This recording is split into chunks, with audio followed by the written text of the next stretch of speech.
Being Equal is a program run by Better Health Network, which supports early learning services to implement programs that really work on respectful relationships and gender equity to reduce the impacts of family violence. We chose to participate in Being Equal because it was a program that supported the whole service to really pick apart all the work that we do in relation to gender equity and respectful relationships. A lot of our staff team had already done the respectful relationships training and really found that there was so much work to do and that we could play a really vital role in preventing family violence by participating. In 2020, we were very fortunate to be able to connect with a consultant from Better Health Network to share about Being Equal program with all our educators of the centre that ignite us to actually reflect on our current practices, such as our books, our learning environments, and also the languages that we use around children. So Being Equal is a whole service approach where we involve all educators, children and family that support us providing a very practical tool in reflecting our current practices and leading us also refine our policy of the centre.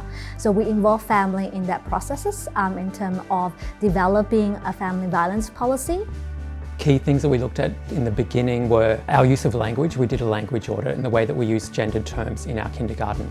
That was really our pivot point to go deeper, because initially we did like the glass jars in the office in both rooms to put a lid in every time we used a gendered term. And we all thought we were quite amazing in this space until we did that. And it was like, oh, hang on. I thought I was really, progressive and really consistent with my language, but I was using guys or boys would come out, or girls, or just language that doesn't need to be highlighted. We did a book audit, which was a really important one that we involved the whole staff team in, really picking apart the messages, the key messages that were in all of the books that we were sharing. This also fed into the songs that we did with the children, and this is ongoing work. We have a huge library here. We're continually assessing what we are putting out for the children, and to make sure that it's consistent with our messaging around gender, equity and respectful relationships. Another key part that we did in the beginning was really to look at the spaces that we use at the kindergarten and to think about what genders were using the space. Was the space set up for everybody to participate equally, and was there just one specific gender using that area? So this involved the whole team as well, and it really changed the way that we look at the way we set up things all across the kindergarten. We have shifted our language, so we use children's names rather than calling them nicknames like sweetie or sweetheart. It just gives them that sense of identity of who they are, as well as helping that sense of belonging. When we refer to the occupation, and then for example when we go for excursion, we walk past the mailbox and we're referring to the postman as post officer, and the fire officers, and then the police officers, instead of saying postman or fireman, because it's not right. And then some of the children might pick it up, say, oh, that's not right, because we've had incursion with the firefighters before from South Melbourne, and then 2 girls came along, so that's a great moment for both the teachers and the children as well.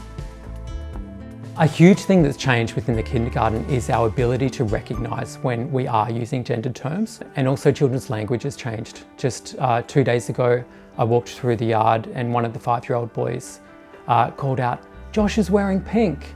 And one of the other 5-year-old boys went over, "Boy, pink is not a girl's colour, pink colours are for everybody." Neighbourhood House has become a safe zone for not only family violence victims, but also for other families to be able to talk about their concerns around gender equality. It's the whole centre community that we've discovered feel this way, because now we have members of our team that also have got personal stories and journeys, and to be able to come to work and feel that this is a safe place to be able to have those conversations if required, I think is really important. So one of the great things about Being Equal program is being connected to Better Health Network, and also obviously other services, so the network meetings where people can share ideas that are really facilitated by Better Health Network as a real advantage, because sometimes you can sit in a bubble of what you know, but having other services to bounce ideas off or think of new ideas has been a really great benefit in the program. My advice to centres starting this journey would be to make sure that you go into the journey knowing that it is going to be a whole community approach, that everyone is going to be involved and everyone's voices need to be heard. We need to remind ourselves that family violence doesn't discriminate, and it doesn't matter where you are or who you are. It can be present in various ways at any stage in your life. Expect hurdles along the way, expect that it's not going to be a smooth journey, but that deepens the outcomes, or has deepened the outcomes for us.